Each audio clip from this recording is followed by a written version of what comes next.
14th edition of the Fantasy Fanatics MMA podcast. I am your host, James Lynch, joined as always by my co-pilot here, JHK. What's up, John? How's it going, buddy? Same old, man. Just excited to get going and talk about this major fight. I love it. Yes, as you guys know, or maybe you don't, if it's the first time watching the show, basically every week, John and I go through an upcoming notable fight. And in today's fight, we're going to be previewing the vacant lightweight title fight between Michael Chandler and Charles Oliveira. We'll get into the details in a second here, but got to remind everyone, make sure you hit that like button, hit the subscribe button here on this channel, and make sure you download the Fantasy Fanatics MMA app. It's awesome. You can go head to head with us when it comes to your picks. I got to remember to put in my picks this week. I forgot last week, but you get what I'm going with here. It's a really cool and interactive app, and we're going to have all that throughout the show. You guys can see the interface and everything else. So really awesome app and can't say enough good things about it.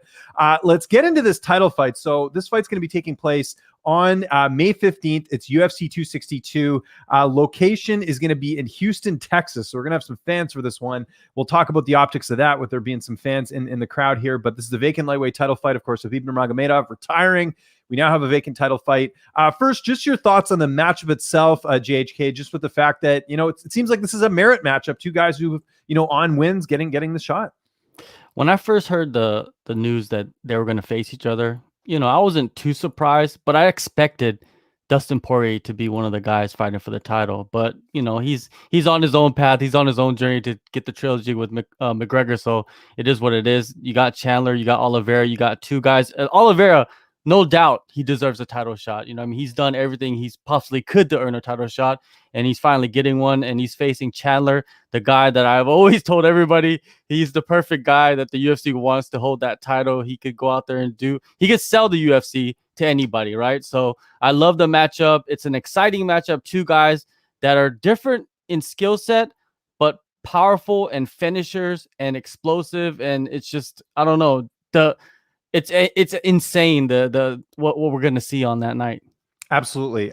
So a couple things, we always talk about the optics. We're going to dig into that first, then we'll get into the stats and each fighter. But I'm not surprised to see Michael Chandler get this title shot. We know he was the backup for the Khabib and Gaethje fight. I thought that right there just spoke volumes to how highly the UFC thinks of Michael Chandler in terms of, and kind of what you said there, John. I completely agree with you that he is sort of the perfect mold for what the UFC is looking for. He's a marketable guy. He cuts a good promo. We saw that after the Dan Hooker fight. Like, he is everything the UFC wants in a champion. So you knew he was going to be there. Now, I agree with you. Poirier had a great case to make himself a title shot, but I get where Poirier is coming from. I do. And I know some fans want to shit on the guy, but look, he's got a family. He's got long-term goals that are outside of MMA. We saw his hot sauce and all that stuff. I don't blame the guy for chasing the money. If you have an opportunity to fight Conor McGregor for a third time, you take it, because that's a money ticket and it's a much bigger fight. Even despite this fact being a title fight, it's a much bigger fight for him than it would be if he fought, say, Chandler or Charles Oliveira. So let's get that out of the way, because there's a lot of idiot fans who want to say, oh, Poirier, he's scared, whatever. No, none of that is true. It's all about money. That's why Poirier didn't take the fight. Now, in terms of Oliveira, I'm so happy to see him get this opportunity. I'm with you, John. Like, we're in the same camp here, that this is a guy that has really worked his way. I mean, how many prospects do we know? Like, I remember when Oliveira came in the UFC, he has had an up and down career, from getting submitted from Jim Miller to trying, 145, which was a disaster, and him missing weight and the whole picture of the Big Mac. And you get where I'm going with this. I mean, I honestly, there was a point where I thought this is going to be another bust in the UFC. And guess what? He's turned it around. And we all like a good comeback story. Maybe not, he's not as old as, say, a Robbie Lawler, but he's certainly, had that same career trajectory where, he's really turned things around. And I really think the last two fights were deserving of getting this title shot. And some people want to say, oh, well, it's Kevin Lee's washed up or Ferguson's washed up. Look, no, I disagree. It's how he beat them. He beat Kevin Lee at his own game. He outstruck Kevin Lee. He could have taken this to the ground and used his superior jiu-jitsu, but he didn't. He's like, you know what? My striking's so good, I can beat this guy at his own game. That's what he did. Then Tony Ferguson, look, that fight went the distance. 90% of that roster in the lightweight division is getting their arm ripped off in that first round. It's just because Tony Ferguson is an insane guy and he didn't tap and he was able to survive. And that's the only reason the fight went the distance. I mean, that could have easily been a first round finish. And when you get two dominant wins over guys like that, that counts for something in terms of the title picture. So in terms of Oliveira getting the shot, it's well-deserved. Chandler's well-deserved. We got to mention some other names here. People saying Gaethje should be back in here. I disagree. Gaethje lost his last fight. I know he was the last interim champ. I know he lost to a guy that's retired now. I'm not a fan of fighters, and I know there's plenty of examples. Don't get me wrong. I know people are going to be like, what about Stipe and all these other champs? I get all that. As far as fighters losing and getting a title shot, I'm not a fan of it. So in this case, Gaethje, if he wants to be the backup, I'm fine with that. If Gaethje wants to fight someone else like a Rafael dos Anjos, I'm fine with that. But this makes absolute sense in terms of this matchup being put together with Poirier to the equation. And yeah, I think that's pretty much it in terms of all the opponents. And also Islam Makhachev, love the guy, great win over Drew Dober. He should be nowhere near a title shot right now. He's got to win over one ranked opponent. We can exclude him from the conversation. So that's the optics of this fight. It's a lightweight title fight. It's vacant. It'll be 5 rounds. Let's start first with Michael Chandler. Let's dig into the former Bellator champion here. 34 years old, 5'8" with a 69-inch reach. Charles Oliveira is 31 years old, 5'10" with a 74-inch reach. So Michael Chandler going to be a little bit shorter and is going to have a reach disadvantage in this fight. Now, Chandler, of course, A+ performance in his UFC debut, knocking out Dan Hooker. Considering the wars that Dan Hooker has been in, this is a guy that, you know, the fact that he put him away in the first round speaks volumes to how powerful Michael Chandler is in terms of, you know, his stand-up and his striking. So that's outstanding as well. He's on a 3-fight win streak. His last loss was to Patricio Pitbull, who last time I checked is still one of the best in the world. Not a bad loss. I mean, outside of, you know, the weird fight that he had against Brent Primus back in 2017, where he, you know, busted his ankle, he's looked pretty good. There was a stretch in Chandler's career, and I do want to point this out because, you know, we talked about Oliveira turning his career around. Do you remember when Chandler lost 3 fights in a row? Like to Alvarez and Will Brooks, and then the second Will Brooks especially. One of the weirdest fights ever. If you remember what happened in that one, Brooks had hit him, and Chandler was kind of like, I think he like felt like he was concussed or something, but he did a timeout. Do you remember that? That was at Bellator 131 back in 2014. I don't know if you remember that instance, but yeah, it was go back and watch it. It was one of those fights where you're like, is he taking too much damage in his career? It was a very odd finish, and, you know, legit finish. Like Chandler basically quit on it. And I'm not saying that in the quit sense of like, oh, he quit, he's, you know, whatever. I meant he legit felt like he was too hurt to continue. So no shade in that, but for him to continue to progress and basically hasn't lost since then. Because let's be honest here, he's going to beat Brent Primus if his ankle didn't give out. The Pitbull fight, yeah, he lost that. You know, some people say it was the back of the head. I disagree. But I mean, this is a guy who basically hasn't lost in years. So yeah, Chandler, you know, with a lot of momentum coming in here. Does he have the merit necessarily to say, oh, you know, I should be, you know, next in line for UFC title shot compared to some of the other lightweights? Maybe not. You know, his only good win right now, if we're looking at it UFC wise, is Dan Hooker, but that was an A+ performance. So I don't have an issue with him getting the title shot from that perspective. Your thoughts on Michael Chandler and what he brings to the table in this fight? When Michael Chandler first got introduced to us as a UFC fighter, I had my doubts, you know what I mean? I had my doubts that, you know, that he would be a top 5 or a top 10 guy. He had the talent to be it. It's just like he hasn't shown us. And I'm a guy that doesn't like to ride the hype trains, right? So that's why I went with Dan Hooker all the way, because Dan Hooker has gone in there with Poirier and some of the best in the world and hung with them and beat them, the Felders and stuff like that. So when they were facing off, I was like, all right, Dan's going to be able to go in there and do what he does. But man, Michael Chandler came out there with all the pressure on his shoulders, pretty much. I think Dan Hooker went in there in a win-win situation in some ways, right? And Chandler was in a dangerous situation, you know, for himself, you know, making his debut against Dan Hooker, and he went out there and starched him in the first round. Incredible. You know, I was kind of shocked how he did it, because you never seen Dan Hooker get knocked out, only by body shots by Barbosa before that, right? So it was incredible to see that. And if you look at his last 3 fights, Sidney Outlaw, he's a contender in Bellator. Benson Henderson, also another guy that's a contender in Bellator, knocked them both out, and then he goes on to knock out Dan Hooker. I'm very impressed. I think he's proven himself to us. I think that he goes in there and he shows us a continuation of what he's been doing, right? I think he's in his prime right now, right? What is he, 34 years old? I feel like, you know, some guys hit their prime at like 28, 32, 24. I feel like right now, 34, he's hitting his prime, and he's entering the UFC at the perfect moment. Before we move on to Oliveira, some other things about Chandler. Obviously, he was a wrestler. He started as a wrestler. If you actually watch his first fight in Bellator, right, back when I was working at Fight Network, we covered Bellator extensively from their infancy, basically from them being on, what was it, ESPN Deportes to, you know, Plex TV, or not Plex. What was the other channel? They were on a bunch of different platforms, MTV2, all this stuff. So if you watch that first fight he had in Bellator against Marcin Held, he actually got into trouble early on in that fight and was able to come back and weather the storm and get the win in that one. That was back at Bellator 36. I ended up getting the submission submission win over Marcin Held, but he was in a little bit of trouble early on there. But his wrestling is what he, started with, and then he started to pick up the stand-up. And that Eddie Alvarez fight, I always tell people this, that is one of my favorite fights of all time, and unfortunately it gets buried when it comes to great fights of all time because it was the same night as Shogun and Henderson, right? So a lot of people forget how good that fight was, but that was the fight that made Michael Chandler a star. That was one of the benefits of doing that tournament format for Bellator back in the day, because no one had really heard or cared about Michael Chandler, but here he is on merit, winning a tournament, and then going in and fighting Eddie Alvarez, who was a legend at the time. I mean, he was over in Japan and making his name over there. He fought a bunch of different promotions, Bodog as well, and then for him to beat Alvarez, that put him over, and that was what made him the face of Bellator at the time, and it continued throughout his career. And I wasn't sure even years later if we'd ever see Michael Chandler in the UFC, so here we are. So Chandler's stand-up has come a long way. Trains at a great camp at Sanford MMA. I mean, we just see, the levels of, the people are leveling up when they go there, and just, the tutelage of Henry Hooft and how great that camp is. So Chandler's in fantastic hands there. But yeah, that's what makes it interesting, because Chandler's got that knockout power. Where does his knockout power rank in the lightweight division? I don't know, but it's up there. It's got to be top 5 for sure. You don't just go out there and knock out a Dan Hooker in the first round for nothing.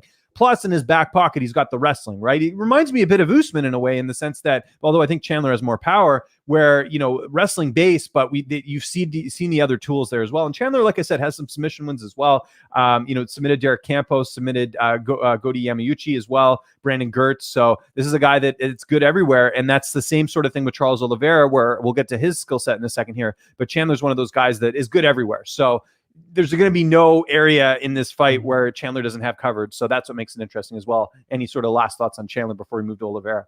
Yeah, I point to that Marcin Held win. He submitted Marcin Held, probably one of the unheralded submission fighters ever in the history of MMA, a great submission fighter. And Chandler went in there and tapped him out. So that shows you that he can go in there and tap out a submission guy. So I think people need to be wary of that.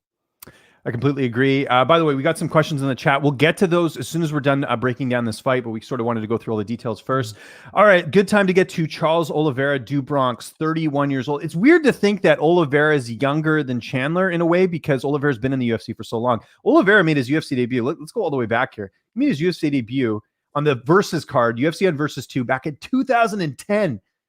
That's what, my math's not very good, but that's a long time. You know what I'm saying? Like it's to be in the UFC for that long. That's what I'm talking about. Like when he came in, everyone was like, oh, next big thing. And then he lost to Jim Miller, and he had, a 3-fight, basically losing streak while it was no contest against Nick Lentz. But you understand what I'm saying? He didn't win a fight in 3, and there was a lot of, sort of up and down fights and some bad career choices. But since moving back up to lightweight, he has really turned things around. I mean, think about it. His last loss was December of 2017 against Paul Felder. Outside of that, he's won all of his fights, and they're good wins too. Jim Miller, nice submission win. Nick Lentz, nice submission win. Jared Gordon, a knockout win. Jared Gordon's found new life at featherweight.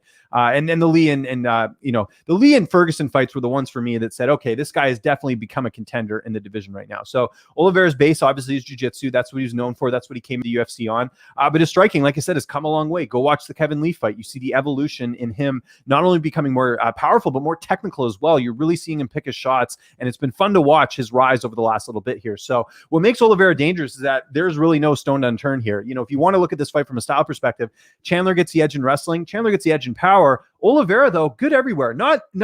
I'll say this, great ground game, pretty good, overall skill set. Striking is good, maybe not great. I give Chandler the edge there in terms of power. In technique, I think they're about even, but obviously Chandler has the wrestling as well. So it's interesting to see how this will play out, because Oliveira, outside, like I said, the loss to Paul Felder back in 2017, has looked unstoppable, John. So, Oliveira brings a lot to the table, and he's one of these guys as well that I think is shown to be pretty durable over his last fights as well. There were some finishes early on in his career, but he seems to have fixed the defense and all that. So your thoughts on Charles Oliveira and what he can bring to the table in this matchup? Man, Oliveira, 8-fight winning streak, and he's only went to the decision once with Tony Ferguson, right? And he's finished every fight in a different way. It just shows you how diverse this guy is, and especially with the submissions. He's got guillotines, he's got rear naked chokes. He's got he's got 2 rear naked chokes. He's got anaconda. Like the dude is insane on the ground, and I'm looking forward to seeing him, go down and test Chandler on the ground. But let's look at some of these stats, man. He's tied for most finishes in UFC history with Cowboy with 16. He has the most submission wins ever with 14 in the UFC. And then performance of the night, he's second with 16 performance bonuses. And submission attempts, he has the most, 35 in the UFC. It just shows you that this guy is a killer. Those numbers just shows you he's a killer, and he's gonna go out there and try to kill Michael Chandler with the ground. You know what I mean? With the stand up.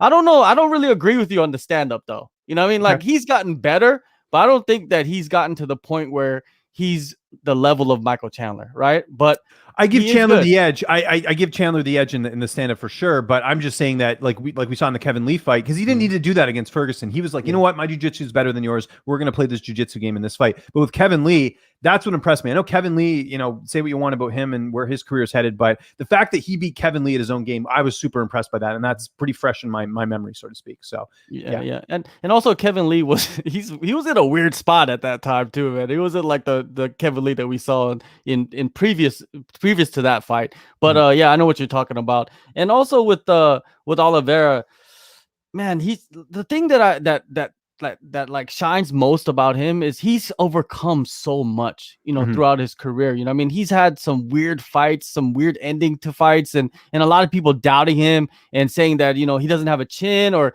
he doesn't have that dog in him, right? He doesn't have that. But man, he showed that he's got that dog in him in his last couple of fights. And yeah, man, I think that's a huge factor entering this fight, is that Oliveira has the dog in him, and he's gonna need to use that dog against Chandler.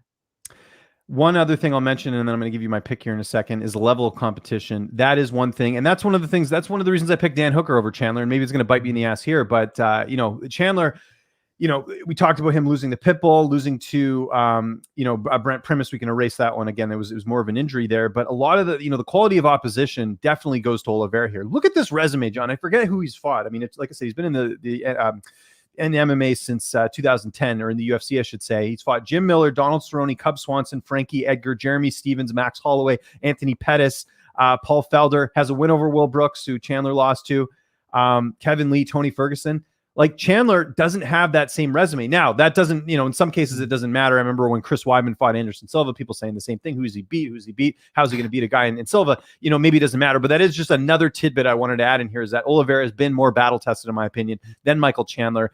And, you know, to be honest, we can't take too much away from that Dan Hooker one, in the sense that it was so quick. Like, maybe he just hit Hooker in the right spot and it was good. But if Chandler can't land that knockout punch early on, can he beat an Oliveira if it gets into deep waters, if it goes to those fifth rounds? Now, Chandler has championship experience. I'll give him that. If it goes later, I would probably favor him in that regard, right? But at the same time, Oliveira's been in there with better competition. So that's got to count for something in this fight. My pick in this fight is Charles Oliveira. And I think we might disagree on this one. But for me, what it comes down to is that I don't think Chandler's going to go out there and blitz a guy like Oliveira. Again, very durable. He's taken some good shots in his career. The experience as well. If he gets into deep waters, Oliveira's been there. You know, he's been there with some of the best, right? Some of them are losses. A lot of those names I mentioned were losses, like to Pettis and to Holloway, but that's invaluable experience that Chandler just doesn't have. I mean, if you look at who Chandler's fought, let's talk about the three best fighters that Chandler's fought in his career. Eddie Alvarez, who was in his prime at the time, I'll give him that. Patricio Pitbull, and Hooker. Right, I would say. I mean, you know, Outlaw's there. Where would Outlaw be in the UFC? I don't know. You know, Patricky Pitbull, Benson Henderson, all those guys, where would they situate in the UFC? Probably outside the top 15. So Oliveira's been fighting those battle-tested guys. My thing is, I think if it goes into deep waters, Oliveira's got the jiu-jitsu to back him up. I think Oliveira can stuff the takedown as well. And I think even with the power, I think Oliveira is going to be so good defensively that I don't think Chandler's going to be able to land one of those fight-ending shots in this fight. I think Oliveira takes his time, picks his shots, and really goes out there and just puts on the best performances of his career. I think this is going to be a coming out party for Charles Oliveira. You know, we sort of saw that in the Ferguson fight, but this time I think he puts an exclamation point on his career in this one, and I think he wins the title here. So I'm going to take Charles Oliveira by decision. I think he gets it done, or perhaps a late finish. Could Chandler win and knock him out? Absolutely. I'm not discounting that. This is a coin flip fight. If we're even looking at the odds right now, Oliveira, I believe, is a let me just bring it up here real quick. Oliveira, actually, I can't spell Oliveira today. I'm going to try and spell Chandler. Do we not have odds for this? Oh, yeah, we do. So Charles Oliveira right now in some books is anywhere from like a minus 130 to, minus 150, and Chandler's about plus money at plus 110. I'm going with the odds here, and I'm going with Charles Oliveira. Your pick, John. Battle tested. You know, you can't get any more battle tested than that Eddie Alvarez fight. You know what I mean? The Eddie Alvarez fights, right? Those are battle tested moments for Michael Chandler. And I feel like that carries on throughout his career, and he could go in there and fight to the death with anybody. When I look at him, I look at the championship, you know, experience, right? The championship camps. Chandler's been through 11 5 rounds. He's prepared for 11 fights, 5 rounds, right? Oliveira has prepared for 1, which was the Kevin Lee fight, right? So I look at that. I feel like that Chandler carries the advantage, right? He knows what it takes to go through a camp to, be in championship form. Another thing is Oliveira, he's too straight, like he's too, what is it? He's too like straight up when he strikes, right? And that's not going to work too well against Chandler, who likes to leap in with hooks and like big overhands and stuff like that. I think he could get clipped really early in this fight against, Oliveira can get clipped really early in this fight with Chandler. I think Chandler's going to go in there. He's going to press forward. I don't think he's going to worry about going to the ground because he has great defensive wrestling. I think he controls if it goes to the ground, if he goes for takedowns. I don't think Oliveira has good enough takedowns to take Chandler down and keep him down because Chandler's great at scrambles. Have you seen that video with him and Kamaru? Yeah, practicing wrestling? Like, that's crazy, right? That's Chandler. Chandler can do that all day. I think he has great cardio. He got great power, explosiveness, and that explosiveness, separates him from Oliveira somewhat. And I feel like he's going to be able to connect with him like in the first 2 rounds. I think Michael Chandler is going to become the champ. I think he's going to knock him out in 2. Good. I'm glad we disagree on this one because we'll definitely revisit this in a couple weeks when the fight actually takes place. But yeah, I mean, look, I could see it. I could totally see it. I just feel like Oliveira, to me, everything he's been through, and you talk about those Alvarez fights, those were back in like 2014. At least with Oliveira, he's fought really tough competition, at least recently. You look at the Holloway fights, even that was actually that might have been in 2014, actually, now that I say that. And it was in 2016. So there you go. He's got a 2-year head start on Chandler there. But you kind of get what I'm saying here. This guy, to me, what it is too, is even the guys that say Oliveira's fought that are maybe, a step below, he's finished them. He's dominated, right? So that's another thing as well that I want to look at. And by the way, we do have the odds here on the ticker. Shout out to our producer, Michael, who does a great job behind the scenes here. Oliveira -140, Chandler +115. So yeah, it's a coin flip. I mean, this might be one of the best lightweight fights of all time on paper. It has to be. I mean, these guys are really in their prime, It is, but I was kind of surprised that they made this a main event, to be honest with you. Chandler isn't that household name yet, he could be. Oliveira, he's been doing really well, but that's for like the casuals don't really know Oliveira too well, right? So it's like when you put somebody in a pay-per-view main event, I can see Chandler there, but Oliveira is just, it didn't make sense to me in some ways. I felt like they should have been the co-main. When you look who the co-main event is. That's why they did that co-main event. It's no different than when Amanda Nunes headlines a card, right? Like Amanda Nunes, as great as she is she the type of star that Ronda Rousey was? Absolutely not. She's not. It's never translated. So that's why she'll get that support cast on a card like that. Like I think they put Whitaker and Romero on one of the cards. Like, you know what I mean? Like they try and give it that boost. So that's why Nate Diaz is on this card. And I'm sure that's also why that fight's 5 rounds as well, is to pay them. And so Diaz would actually take the fight. And I mean, we talked about this whole fight last week. So but they didn't announce that fight until like weeks after they announced Chandler Oliveira, right? So do you feel like they already knew that they were going to put that fight on the card? They were going to put a fight on that card, I think. Yeah, I don't think they would have just left Chandler and Oliveira as it is, because then obviously, like, you go to, I always do the grocery store test. You go to a grocery store right now, yes, 20 people who Michael Chandler and Charles Oliveira, you probably won't get one answer. If I go ask them who Conor McGregor or John Jones is, they'll probably be someone who knows them. So that's my sort of gauge of that. So there you go. John is going with Michael Chandler. I'm going with Charles Oliveira. We'll definitely get our picks in for that one, and then we'll talk a bunch of smack after the fact. Great time to get to questions here. We're about 25 minutes into the chat here. Oh wow, they just announced Jan Blachowicz versus Glover Teixeira. Well, good. That's great. Wow. By the way, I interviewed, I got to mention this really quickly. I don't know why he said this, but I interviewed Yuri Prohaska yesterday. I just posted the interview before we hopped on here. Yuri thinks that Jan was going to go to heavyweight. And I was like, I don't think so, dude. Why would Glover be the backup for the Adesanya and Blachowicz fight? So it's just funny what fight, like, I'm not making fun of him, but I'm just saying that it's funny how fighters view things. Like, this is a guy that Yuri could be fighting very soon, and he's thinking that he's bolting the heavyweight and that he might fight for an interim title. That's what he thought. And I was trying to break it down to him during the interview. I was like, I don't think that's happening, man. I think they're going to do Glover. So that fight's taking place. When is that matchup? When's it taking place? I'm curious. I was wondering why it took him so long to book that. 266 September. 266 September. Oh wow, a ways away. So maybe I'll get a Jan Blachowicz interview this last time. You got him, I didn't. It was bad timing for me. It didn't end up happening. But anyways, let's get to the comments here. No need to talk about that. Ed Carbajal in the chat.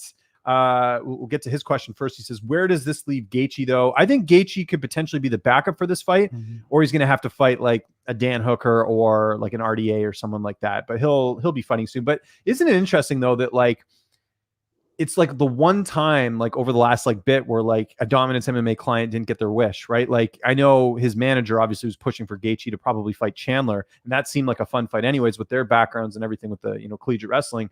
But yeah, it's Charles Oliveira, which, you know what, I'm happy for. Merit wins in this case. I don't think you should get a title shot off a loss. I was the guy who was against Romero fighting Adesanya as well too, just so people know. So you're not like, oh, you're selective. No, it's not that at all. It's that I just think if you're fighting for a title, you should be coming off a win, unless it's some weird circumstance. Like even with Stipe, I'm fine with him getting the rematch because it was a quick loss and he was a long-time title defender. A situation like Gaethje where he got, lost decisively and had just won the belt, I don't see a need for a rematch there. So that's he got mauled. Like, yeah, he did. It was kind of embarrassing because a lot of people entering that fight, they were like, Gaethje has the best chance to beat Khabib. And when we saw them fight, he had the worst chance, basically, right? So, it is what it is, man. Gaethje's in a good position, though. Let's just say this. He's in a good position. He certainly is. Let's get down to Jose Flores. It's kind of weak. Dustin went for Conor. It shows the guy knows Oliveira would wreck him. Khabib didn't take a Conor rematch when Conor was begging for it. This is what I'm talking about. Jose, nice guy. I know you've been in my other chats. I appreciate it. I appreciate the question, but Dustin's not scared of Oliveira. Dustin's like, you can't use that with a guy like Dustin who's fought the who's who in that division. He's fought Gaethje, he's fought Alvarez. Those guys are, you could even argue, more dangerous than Oliveira in the sense that they have better knockout power, in my opinion. So that's not the case. It's all about money. Money. Trust me, that's it. That's all it comes down to. You're going to make more money if you fight Conor McGregor. It's simple math. And another thing is Dustin, he's not afraid to lose. There's guys out there that will fight anybody and they're not afraid to lose. They want to win, of course, right? And they're going to go in there to win, but he's not afraid to lose. And a guy that's not afraid to lose, they're not afraid to fight anybody, right? Especially Oliveira. Dustin, man, he's a legend, man. Come on, man. He's a legend. You can't like take that away from him. I don't like avoiding people. That's kind of a that's a common theme, right? Everybody thinks they're avoiding somebody, right? So yeah, we can get rid of the scared word in fighting. I mean, they step in a cage and fight for a living. We're not people to judge there. Jose Flores also says, thoughts on Ali's comments saying everybody's ducking Gaethje but then denying RDA. Well, this happened before with Chimaev, right? Where they're like, he's like, nobody wants to fight Chimaev, and Neil Magny's like, I'm good, guys. Like, I'll take this fight, and like they sort of verbally agreed to it. And then I talked to Magny, and he's like, yeah, I'm game to do it. They don't want the fight. It's political. And I get it from that perspective because obviously Chimaev was going for a high ranking in that one. But look, don't take, it's like, what this reminds me of, John? It reminds me of the whole Conor McGregor thing that happened the other day. Like everyone was doing, of course, I pay attention to all this on YouTube. Everyone's doing videos. Conor and Dustin's off because Conor says he doesn't want to fight him. We got to do a video on it. I'm like, you guys are wasting your time. This fight's still going to happen until Dana White says it's not happening. It's happening. And sure enough, yesterday, tickets go sale. Tickets go. Quit following, like, and you know what? And I don't mean to throw shade at some of our colleagues, but like some major sites there were like making it out like this was a legit thing. I'm like shaking my head, like this is the same Conor McGregor who retired like 3 times on Twitter already. Like, what are you guys doing? So, anyway. Anything with Conor McGregor, Khabib, Hamzat, those get views, man. And whenever there's news, they're gonna make videos. It's the name of the game nowadays. Roman in the chat says, did you watch the Tony Ferguson interviews with Ariel and submissions? He sounded highly you missed it. It's the one before that. He says he's highly motivated and says those 2 losses were the best things that happened to him. I caught the submission radio one. I did not catch the one this morning because it was posted while I was getting ready this morning for getting my kid to daycare, which was a whole disaster. I was telling John about that off air. Yeah, I didn't see I saw the one with submission radio. You know what? I'm glad to see him switch things up. I might be too little too late though. And I don't think Tony's issue is coaching or anything. I think it's that he's older and he's taken a lot of damage.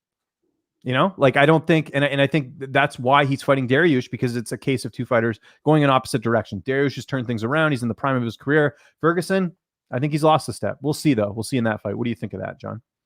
I didn't watch either interview because sometimes when you listen to Tony talk, you don't understand what he's talking about, and I just didn't even waste my time. I would love to interview him, you know what I mean, just to understand him a little bit better. But sometimes, man, he just goes on these rants, and it's just like, what is he saying? So it's hard to decipher if he's motivated, if he's not motivated. He made switches in his camp, yes, but is he really listening to the people that he's brought in? Who knows? You know what I mean? Like Eddie Bravo was his like right hand man, and what happened to him? We don't see him. We haven't seen him in a long time. Roman also saying the Yuri interview was amazing. I appreciate that. I'm going to promote that a little bit more after this. Roman also feels like Justin Gaethje's power is better than Chandler's and Conor McGregor's. That's iffy. I don't That's know. iffy. Connor I has don't some know. power. Connor, yeah, I think Connor is still the leader there. I would go Connor, Justin, well, Chandler. I mean, I Dan think Hooker. Dan Chandler, Hooker yeah. couldn't. I mean, Gaethje fought Hooker. He didn't knock him out in the first round. Now, it could have just been precision. Maybe Chandler found the right Gaethje spot. didn't fight Hooker. Or Did sorry, he? Gaethje never fought Hooker. Yeah. Who am I thinking of? Thinking of someone else. Poirier. Yeah. That's right. Yeah, Poirier If you fought really Hooker. I get them all mixed up. at, They're all at the top. You get what I'm saying. if you look at Gaethje, he's never had like one of those like one shot knockouts, right? Have you seen him? Well, no, Cerrone when he fought Cerrone in Vancouver. Okay, Cerrone, but besides Cerrone, Yeah, like Cerrone, yeah, that's true. He's volumed guys up. You know what I mean? He's went in there with volume and power. And his power is a little bit better. But I think it would be Connor, Chandler, and then Gaethje. I think that's the power level right there. But we don't know. We might see Chandler, with more power in the UFC. We haven't seen him enough to find out. So let's see what happens. Maybe Connor's power's going away. Who knows too? Because Dustin, he took the shots. It's true, yeah. And I think there's something to be said as well for Connor fighting at 170, right? No, 155. Sorry, that fight was at 155. Yeah, my bad. But he had more knockouts at actually, I think all of his fights at one, other than Alvarez, I think all of them have gone the distance, right? Yeah. Or other than when he got finished by Dustin. But you get what I'm saying? Like there is some question as whether the power translates to 155 as well. But I agree, Connor's probably at the top of that list. Jose Flores, why nobody mentions Oliveira submitting Brooks inside round one like a big win? Because of that was sort of the decline of Will Brooks. Like Will Brooks, I don't know, that's one of the weirdest cases in MMA. Had some good wins. I remember winning his UFC debut, and then he just fell off a cliff. I don't know what happened. I think Mike Heck did an interview with him. I didn't watch the whole thing, but something about he had some mental health issues or something. But yeah, Will, it's a shame because there was a time in Bellator even when Will Brooks was thought as like this next big star, and then he had one loss. I forget who was it against. I'm gonna look it up right now, but it kind of derailed that train. It was like a big upset. It might have been Syed Awad actually. Now that I think about it. No, it was Gleison Tebow. That's what it was. No. I'm talking in Bellator. When he fought in Bellator, there was a point where he was undefeated and then he got finished like quickly. Yeah, it was Syed Awad. He got knocked out in 43 seconds. That was back at Bellator 91. So, and where's Syed Awad too now? He actually moved to. He's training at Fortis now. I don't know if you saw that. He's down there. I think he's one of those California people that got out of there because of the pandemic. So okay, that was probably. Anyways, but yeah, that's why is because Will Brooks. I mean, at the had if we're talking about Will Brooks, when he was in his heyday and beating Chandler and he got that win, that would be a bigger deal. But now it's not as big of a deal because Will Brooks. I don't even know where he's fighting right now. He's not even in PFL anymore. So. That's why it's not as big of a win. I think he had contractual issues with some of the promotions, and then he just couldn't get a deal done with a few, and then that's why he went over to Macau and fought his teammate, basically Gleison Tebow, and lost that fight. And after that, it was just like we haven't seen him since. So, yeah, I think he still trains too in Atlanta with Jucal and Douglas Lima. No, he does. He does. Yeah, no, you're right. Yeah. Sign Collectibles, is Chell still with Bellator? I don't know because I didn't see him on the last couple broadcasts. I don't remember seeing him on there. Once Showtime came in, they got rid of a lot of people, I think. Yeah, so I think him and Jay Glazer are not there anymore. Yeah, right? Glazer and Mike Goldberg. Yeah, I think Which sucks. You know what? I saw a lot of people kind of rejoicing in Goldberg being out. Goldberg, I think he's good. I know he has some issues outside the cage. Obviously, I mean, it's pretty well documented. You guys can Google it if you don't know what I'm talking about. But I've always liked Goldberg, and yeah, maybe he was getting a little stale in the UFC, but I hope he finds some work because he seems like one of the good guys in this industry. So, yeah, as far as I know, Chell doesn't look like he's with Bellator. Who should Fedor fight is the next question. I thought, wasn't there rumors of him and JDS fighting?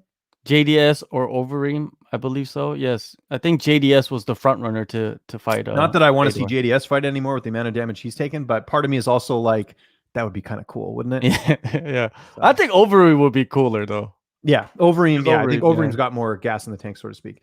Roman says, who do you think would win between Brian Ortega and Charles Oliveira at 155? Great question. Wow, that is a good question.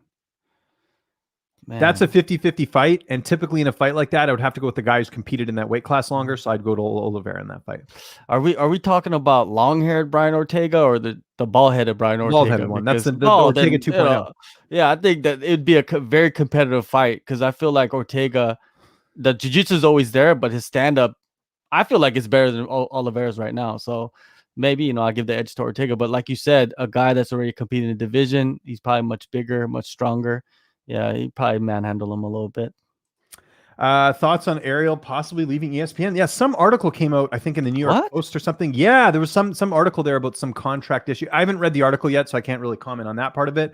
But who would they replace him with? Like, they need a staple guy. I know Brett's their guy. I know Brett has a part of. There's a couple things that have hurt Ariel. Obviously, there's a guy I know. Yeah, his name is James Lynch. Yeah, well, we'll see if they make me move. I don't know if I'd do it, but because I like living here. But no, I appreciate that. But I think what it comes down to is that yeah, I know that Dana does not like Ariel. I know that obviously there's a pretty prominent manager who we spoke about on here already that does not like Ariel. I think that is hurting him a little bit in terms of what he can bring to ESPN. But I don't know, like that would change, because think about it. If he leaves, that's going to change the landscape of everything. That there's going to be a lot of moving pieces there. Would he go back to MMA fighting? I mean, Mike Heck's been doing a great job. I don't think they would bring him back over Heck. And if they did, that would be a really shady move. What do you do? Like, I know what he does. I know, he does his own thing. He's become the McGregor of MMA media, basically, right? So his name is more famous than fighters, right? So he can start his own little network if he wanted to and start his own show, and fighters will come on his show because he has views, man. His views are because of him, because he's the guy that's been in the game for a long time. He's the one who grinded and created this image for himself, and he's done a great job. And I feel like if he wants to go on his own, he could probably make more money, to be honest with you, with sponsors and everything. Why not?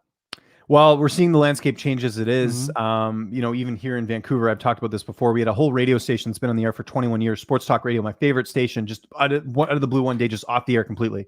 They fired everyone. And then that's had a ripple effect on the other station because they let go of some other people there. Some of the people from the original station are now there. Like, it's really changed things. And I think what we're doing, John, is the future. Like, I think people who are freelancers or people who, can get sponsors or create their own brand, that's the future, because I think these big media outlets, like, I don't know, it just doesn't seem like a successful model in the long run, because they can just, we've seen so many people get let go. But anyways, we can jump to Adam's question at the bottom here because it has to do with Ariel. He says the article says that Ariel is in a contract dispute with ESPN, says it makes $500,000 a year and his current contract expires in June. He makes $500K. I knew he made good money, but that's like $500,000. That's I guess awesome. It's ESPN, but good for him, man. That's making awesome. That. I'm not making anywhere close to that, but I'm still surviving, making my mortgage payments. You know what, though? I think Ariel, if he does leave ESPN, he could start his own website. He could hire whoever he wants to hire, and he probably has the money to do it, and he will get the views. He'll get the clicks. He might get more traffic. Here's the problem about that, though. Is he going to get UFC credentials? I don't think he needs them. You can, but to a certain degree, it does impact you if you can't cover the UFC like on the ground, because that's his thing, right? Like, there's going to be certain fighters that he can't get on his own, especially with the current ban that he has with that one manager, where there's a lot of clients there. That will be tough to do. So I don't know. I'm not saying he can't do it. I'm just saying there will be challenges. It's not going to be just he can just leave ESPN and go on his own type thing. So yeah, I hope it all works out, because I don't know, like, even if they put like they're going to need some programming, and they can't just have, as great as Brett is, and I think he does an awesome job. I don't think he could fill that role and be like the guy, because he's not really a TV guy. He's more of like a he's on TV, but he's not like a radio like host, like, hey, watch the fights, like type like personality. He's more of like a laid back. Like, he's a journalist. He's a journalist. Like, that's he comes more across. He's not like a show host or anything like that. Ariel can host a show. Brett, he's more of a journalist. He's more of a guy that's, doing the interviews and stuff like that or whatnot. Who could fill in the shoes, but probably ESPN won't hire him. And a lot of people think I hate this guy, is the Schmo. You know what I mean? Like, he has a good personality. He could host shows. But the thing is, I don't think ESPN has ever hired anybody like that. And could you imagine that, though, with their feud that's going on right now, if the Schmo got Ariel? That's what I'm saying. That would just be so ironic, right? That Ariel leaves and then the Schmo slides in and takes his position. And yeah, and by the way, there's a good example. Schmo's a perfect example. He does everything on his own. He's got sponsors. He's the one who's created the model of like to do this with just sponsors. And I thought about going that route. it's too tough to get. Like, I have a few sponsors now, but it's very tough to make a living that way. He's in a different boat though than I am, because he doesn't have he doesn't have a family. Like I need income. If he misses a month or he has a bad month with his views, it's not going to impact him. He's living pretty cheap from what I know in Vegas and all that. But I can't. Like, I have bills that I need to pay. So yeah, it's a little bit different my situation. I know your situation. I'm in the same situation. We'll see. Yeah, no, I know. We're in similar boats here, being parents. Anyways, I spent a lot of time on the Ariel thing. Hope it all works out. Look, I've been very vocal about Ariel. He's always been nice to me. I think he has one of the toughest jobs in the sport. Does he do things I don't agree with or don't like? 100%. But I think he gets a lot of unfair criticism for what he does, and I think if it weren't for him, a lot of us wouldn't be here today. Let's be honest. So. Oh, facts. Facts. Okay, Jose Flores. I think a guy with KO power is not the worst matchup for Poirier. A guy with top-notch grappling is Dustin Snyder. You're still on about this Poirier thing. He's not scared, Jose. He's not scared. The point I'm getting at is that, like, it's not Poirier's not afraid to lose. He's lost. Michael Johnson knocked him out. You think he cares about like preserving his record? No, it's about money. Money. It's not going to make. He's not going to make as much fighting Oliveira as McGregor. It's as simple as that. I love Jose's passion, though. I love his passion. I do. I like that he must wear a shirt that says Dustin Poirier is scared, I would think. We got the boss man, James, saying, do you think Conor's deliberately turning heel or he's been outmaneuvered in the mind games this time? I think he's deliberately going back to that. I think he knows, like, look, like, okay, here's my theory. I think part of the reason he was kind of doing the whole nice guy act leading up to the Poirier fight the first time is some of the stuff that's going on outside the cage with him. I think that, there maybe his team or whatever is like, look, lay off a bit on the trash talk. And he's like, okay, for this fight, whatever. But now that he's lost, I think he's like, who cares? People hate me anyways. They're still posting that story article to the alleged assault and all that. Like I always see it every time Conor tweets something. Someone's in there posting something about it. So just embrace it. It's like TJ Dillashaw. People are like, I can't believe TJ called, said this about, Petr Yan and all that and whatever, and called someone a snake. And it's like, yeah, no matter what, TJ Dillashaw is going to be hated forever. There's going to be people who like him, but there's still going to be people no matter what hate him because he took steroids. So just play it up, be the heel. And that's what Conor needs to do. And I think he'll look better if he plays that way because he's got to get in that mindset of like, I don't care what anyone thinks. I just want to win. What do you think? I love it, man. I love that Conor's going back to his old ways. I think that's the Conor that we miss. And, I was talking to Dan Hooker and he when they went to the press conference for, I feel 257, he was very disappointed in like Conor McGregor and everybody because it was like who's the best dad contest, and he was expecting fireworks and he was kind of ready for that, and Conor didn't bring it. So I hope the next press conference we get the Conor that we learn to love, right? Which is the heel and bring it hardcore. I want to see it. I want to see it against Dustin because Dustin, he doesn't really do too well with guys like that. What else we got here? Jose also says Gillespie and Ferreira booked yesterday. Thoughts taking Gillespie. I love that fight. Poor Brad Riddell, by the way. I guess he's still not able to take a fight right now. Yeah. Ferreira's stand-up's out unreal. He's great there, although he did get, he just lost his last fight. Gillespie's wrestling something else though, right? Yeah. You remember that Yancy Medeiros fight where he couldn't even like get like a fresh breath of air because like Gillespie's just like stuffing him the whole time. I'm probably taking Gillespie in that fight too. But here's the thing, like we've seen him like Kevin Lee knocked him out. Could Ferreira do the same thing? It's possible. That's a 50-50 fight, but my initial pick on that one's Gillespie. I don't know. But one thing that Ferreira has is that he does have pretty legit jiu-jitsu. So if he does go to the ground, he could get squirmily and find good positions. But Gillespie, man, like you said, he's suffocating. And if he starts suffocating you, I feel like he gets momentum with that and he just gains confidence and more confidence. And next thing you know, he's won a decision dominantly. So I'm going to take Gillespie in this one too. I think the wrestling will come out in this fight. Let's skip ahead to Sign Collectibles 1. Does Bellator make a lot of short notice fights or just announce them close to the date? Listen, I love Bellator. They're great when it comes to media access and all that. They're a great promotion. I got a lot of time for Bellator, and even them fixing this whole Canadian thing where they at least showed it on YouTube. Great call, Bellator. Happy for that. One of my biggest pet peeves with Bellator is for whatever reason they like holding off announcing fights till like the very last minute, and it's bad because there's some like I'll interview a fighter and they're like Pedro Carvalho. Here's a good example. He's fighting JJ Wilson, right? They switched up his fight. He like didn't want to do the interview at first because he's like, oh, they switched up the fight. We're not allowed to announce it. I'm like, dude, your fight's in like 2 weeks. He's like, yeah, I know. I got to wait till they announce it. It's like, that's not necessary. Like, just let it leak. Like, you guys need the most promotion you can. You're against the behemoth that is the UFC. The more promotion you can get for your fighters and your fights, the better. So I don't understand the logic there. I don't know if they're worried that if stuff leaks out, then maybe like stuff isn't signed or whatever. I can understand that. But I don't know. They just have a bad habit of like really announcing stuff at the last minute. Like there's times when I'll check a Bellator card out on a Friday and I'll see on the prelims like there's Logan Storley, or like someone I didn't even know was fighting on the card. Yeah. Like it's very surprising sometimes that they are kind of last minute. So that's a small pet peeve of mine with Bellator. I wish they would be a little bit more easier when it comes to just, getting fights out there. Like Sean Asher's fighting Steve Mowry. I interviewed Asher. I double checked with his manager. They're like, yeah, it's fine to release it. But like no one had like reported that. So I like put it out there, did the interview with Asher, and they're fighting this week or this Friday, I should say. So Yeah, it's crazy. I completely agree with you, man. And I also run into this too when, because we both interview fighters all day, every day. And I feel like Bellator fighters, it's harder to access them compared to UFC fighters. I don't know. I just get that feeling, you know what I mean? And and this is a guy that's on the Bellator like rankings panel, if you didn't know that. But yeah, it's just like fighters in Bellator, like you said, there's a lot of short notice fights, so they're like very apprehensive of doing interviews because nothing's announced and they don't want to mess anything up.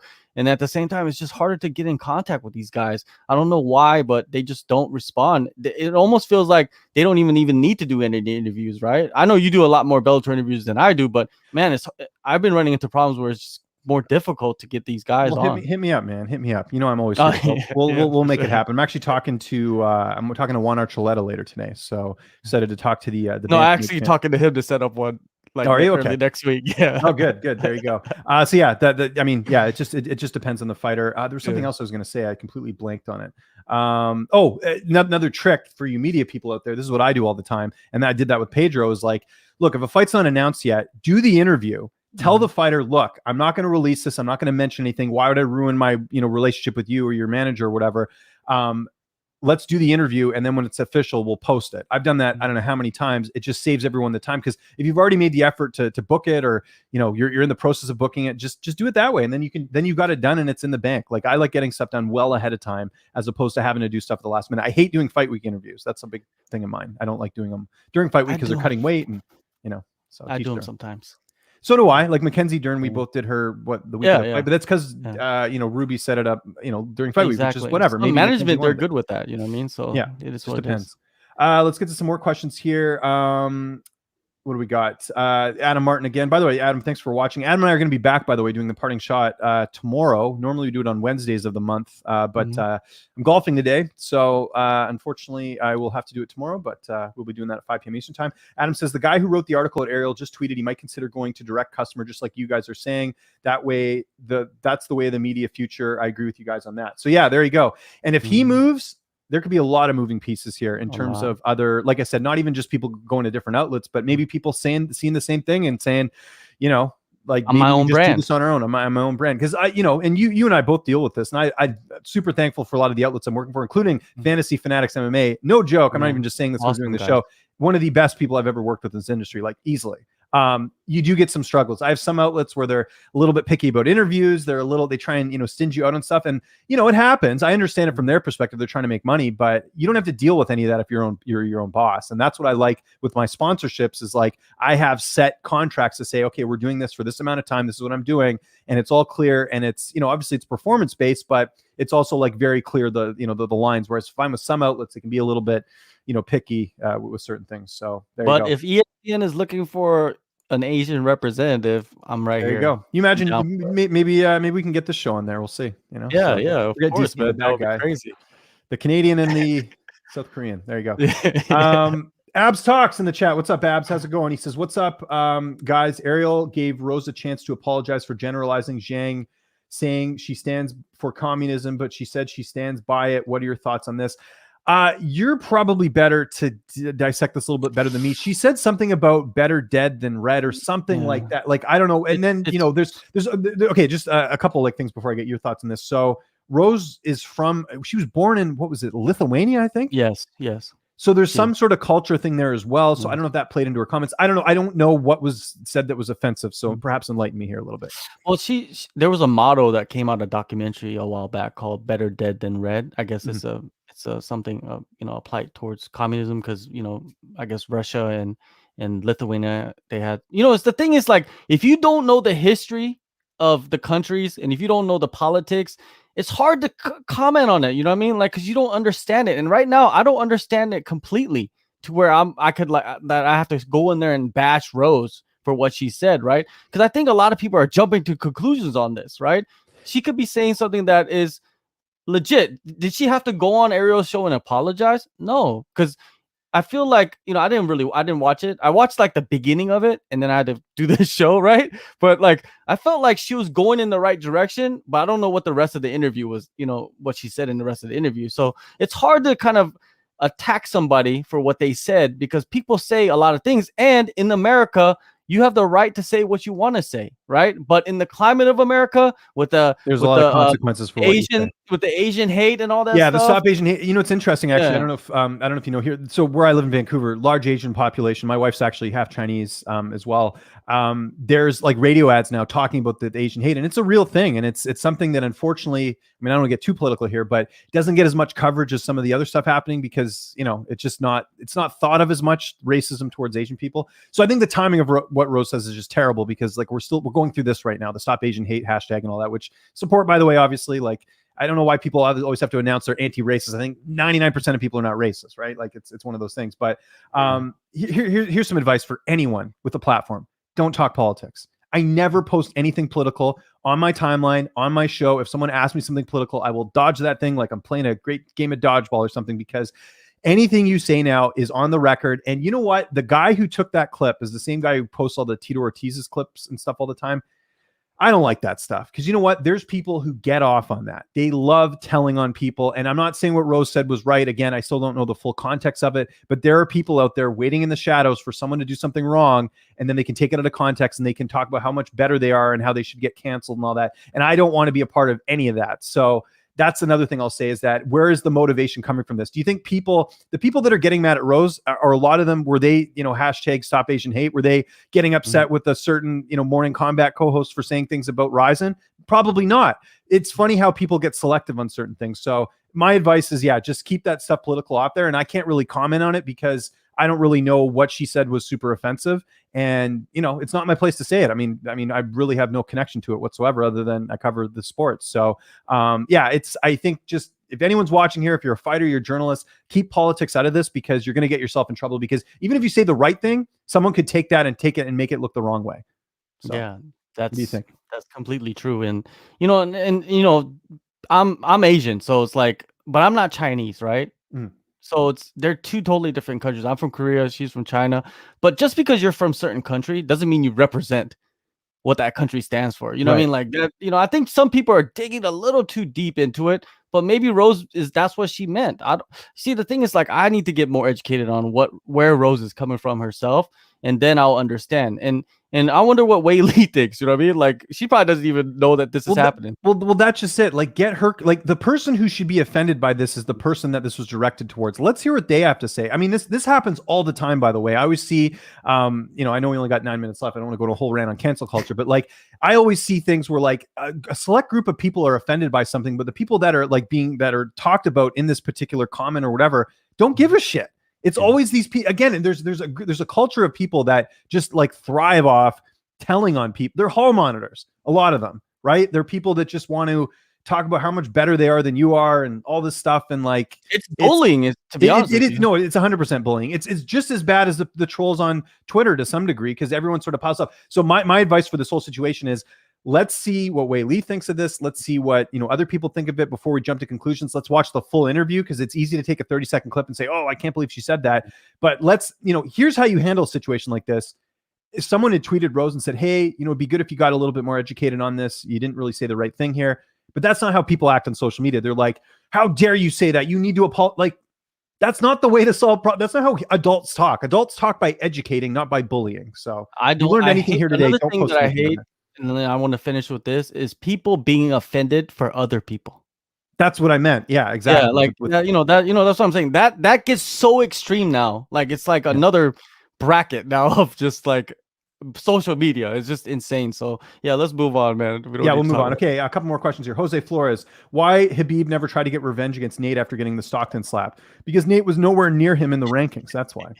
There's a quick answer. Adam Martin says, we just gave great advice. Appreciate that, Adam. Sign Collectibles, are you going to the McGregor fight in July in Las Vegas? I am not, and I'm so bummed. Financially, I can go. I could probably take the time off too, like in terms of, because I'm my own boss basically. But COVID. I can't. Damn COVID. I don't even have my vaccine yet. Sucks. So once I get the vaccine, then I can think about it. But just so you guys know, like, I could technically go, But as far as what I know is I have to quarantine for 14 days down in the States. Then I got to quarantine again when I get home. That might be a couple weeks before I can see my family. I got a 3-year-old. I love the guy. I can't be away from him that long. Like, that's too much just to get a little bit of content. And to be honest, I'm lucky where I can get a lot of my content from home as it is. So there's no, covering events are important. Being on the front lines is very important. But for now, it's just not the right move. Once stuff opens up, once the border's a little bit back together, you bet your ass I'll be there. Because I miss McGregor Cerrone, because the last company I worked for, the guy told me I don't give an F about Conor McGregor, and I was willing to pay my own way. I don't mind telling that story. It was ridiculous. That's what I had to deal with the last company I worked for. It's awful. So, Sign Collectibles, thoughts on Clarissa Shields fighting a 3-6 fighter in PFL? That's what you got to do. They're not going to give her a good fighter. You got to get her feet wet and build it up. It's like CM Punk when he fought, what was it, Mike Jackson? Or not Mike, no, who did Punk fight? Who's his debut against? Why am I blanking on this? Mike Jackson. Was it Mike Jackson? Or is it Mickey Gall? I think it was. He's only fought twice. Mike Jackson. It was Gall. Gall was the first fight, and then Jackson was the second fight. So there you go. Good stuff. Okay, we'll take a couple more questions. We're just wrapping the show up here. Again, want to thank everyone for tuning in. You hit that like button, hit the subscribe button. Easy way to support the channel. Actually, as we're kind of wrapping things up here, what do you got on deck this week, John? We're always comparing notes on interviews we're doing. This time I'm prepared, man, because last time I was just like, I know, I threw you off. I threw a curveball at you. So I, last week I interviewed Dan Hooker, so go check that out. Which, by the way, credit to you. You got Dan Hooker before everyone, and hopefully the views did well on that, because I know Submission Radio just got him, I think, last night. But that stuff's important. And again, John does not have a huge backing. Like, this is John's, the relationships he's created with managers, with fighters. That's how he gets those interviews. And same thing with Submission Radio. Like, I've talked about this before on the show. There's a lot of outlets that hand me out interviews. John's not one of them. It's much harder to go that route, but it's ultimately the better route in the end, because you're not always going to have that platform to back you up. So I just wanted to give you kudos for that. Oh, appreciate it. And also, following up on that is, like, once you get the relationship built, people start coming to you with bigger names. Exactly. And this is what I'm experiencing in the past 6 months or so. So it all worked out. Also, I have an interview with Benil Dariush, who's fighting Tony Ferguson. That was a great interview. He's always fun to chat with. Another one, Lance Palmer. He's gonna fight in the PFL tournament. Frank Mir. Lance. Lance and I, we follow each other on Twitter. I comment on all of his stuff. I can't interview him. It sucks, because he's actually like one of the few fighters who watches a bit of hockey, so I can kind of talk to him about that, but I can't interview him. So good for you. Ride that dominance train as long as you can, my friend, because you'll get some good access. But yeah, it just sucks the position I'm in right now. Yeah, and also Frank Mir, he's gonna box this weekend on the Triller, and me and James will be doing a fight companion hangout, right? Forgot about that. Yeah, Saturday night, if you guys are watching the Ben Askren and Jake Paul card, John and I will be doing a live stream on my channel, youtube.com/LynchOnSports. So I know a lot of you are going to be watching the fights. Come join us. You can ask questions. You can follow along with all the action. And I'm guessing, I was thinking about this today. You're going to have to order the pay-per-view the same way I am, right? Because, or is it still with a different thing? Because I'm wondering, for this card, we might get the same feed. Because remember, like every time we do the companions, it's always you're always ahead of me. I'm gonna have to check it out. We're gonna have to talk off we'll talk off air. We'll figure it out there. I don't know how we're gonna do that, but yeah. Then also I got TJ Brown, Randy Brown. I got a bunch of UFC 261 interviews. Yeah, a bunch of Browns. I got Patchy Mix. He's gonna fight James Gallagher on the upcoming Bellator event, and another dominance guy. But that guy I reached out directly. Yeah, man. Just and I got a bunch of stuff in the next couple of days. I feel like I got Anthony Pettis on Friday, so I'll be talking to him for the first time, which is pretty exciting, man. Like I said earlier, man, it's just all the hard work. It allows me to get more, contacts and people reaching out to me to do interviews. Up, man. And also, shout out to SCMP. They've been, a great help in, allowing me to blow up and stuff like that. So yeah, check all that stuff out. Forgot to mention, of course, and Mike, again, the wizard producer behind the scenes, you can actually watch the Askren Paul fight here on the app. You can order it through here. So make sure you check that out. Fantasy Fanatics MMA app. You can order it through there. I'll be ordering it through there. Got to support, the team here. So that's one thing to keep in mind as well. Okay, as far as me this week, I just interviewed Yuri Prohaska. Awesome interview. His English isn't great, but he's a hilarious guy. He's wearing red glasses the entire interview. Love that guy. So really good stuff there from Yuri. Mentioned Juan Archuleta today. I got Cody Stamen. I've got Jernell Lugo, who just won last week in Bellator as well. But like I said, short day for me because I'm going to try out my new golf clubs today. Really excited about that. And then tomorrow I should be having Jeff Neal, Luke Sanders. That's it. And then I got the Parting Shot podcast with Adam, and I got my Q&A tomorrow as well. But like John mentioned, make sure you tune into the live stream Saturday. Ben Askren and Jake Paul will be doing that as well. Sorry, Also, not order. one more. Sorry, I screwed up. So Yeah. you can't. I got confused there by Michael. You can't order the Askren Paul pay-per-view through this app, but what you can do is make your picks. That's what that's what happened there. So a little stumbling there, but yeah, Fight TV I think is the app you can order it on, right? Also, I got one more interview coming up on Friday, which is Ruben Payan. He is the strength and conditioning coach for Zhang Wei Li. Oh, He's awesome. he's the one in China working with all the Chinese fighters. I'm gonna talk to him, pick his brain. He's great, man. He's climbed all the mountains in the world. That's how insane that guy is. So, well, look out for that. 2 more questions and we'll wrap things up. Abs Talk says says he's accepted a fight on the Connor card. Who do you think it is? It's either Makhachev or Gaethje, like Abs is suggesting, I think. Or maybe Dan Hooker. Or, well, you talked to Hooker. Is he fighting anyone soon? He had to go through a crazy quarantine. I don't think he's fighting again. Yeah, he's trying to line up everything with Israel or Kai or Volkanovski. He's to fight on the same card. To take his team, yeah. Too bad he didn't get to do tough. Dan Hooker would have been a good coach, I think. Yeah, and then Roman, dude, you should try and get Colby on before submission gets him again. I got in touch with Colby. I think I mentioned this a few weeks ago. He told me, he's like, we can do an interview if you want, but there isn't really much to talk about. And I agreed with him because, yeah, what are we going to say? Like, hey, you're going to be the back. Like Schmo already interviewed him, so I mean, what am I going to get out of him that I'm not? So if there's any Colby news coming up in the next couple weeks, I'll definitely reach out to him and get him because I know people like watching my interviews with Colby. All right, good time to end the show, everyone. Make sure you follow me on Twitter at Lynch on Sports. Same thing on Instagram. Subscribe to my YouTube channel, youtube.com/Lynch on Sports. Make sure you hit the like button on this video, hit the subscribe button, and download the Fantasy Fanatics MMA app. Always doing some cool stuff on there. You can make your picks. You can go head to head with us. You can brag. You can talk some smack. It's all good with me. John, I'll give you the last word, though. Where can people get a hold of you on social media, and where can people find you? JHK MMA. You can find my work on SEMP, My MMA News, Fight Nights Picks, and then I got a new outlet that I'm gonna start working with real soon. You guys will find out. Just follow me on social media, and the first interview will be out probably tomorrow. Awesome. Great time to wrap things up. Enjoy the fights this weekend. We'll be back here next Wednesday previewing another upcoming notable fight. Let us know on Twitter as well or on social media if there's a fight you guys want us to preview, but it'll be one of the big ones as usual. I want to give a big shout out to our producer Michael in the back for doing a killer job as usual and making me look smart. I'm James Lynch. He is John Coe. Thanks so much for watching. We'll see you guys next week, and thanks for tuning in. Enjoy the fights this weekend.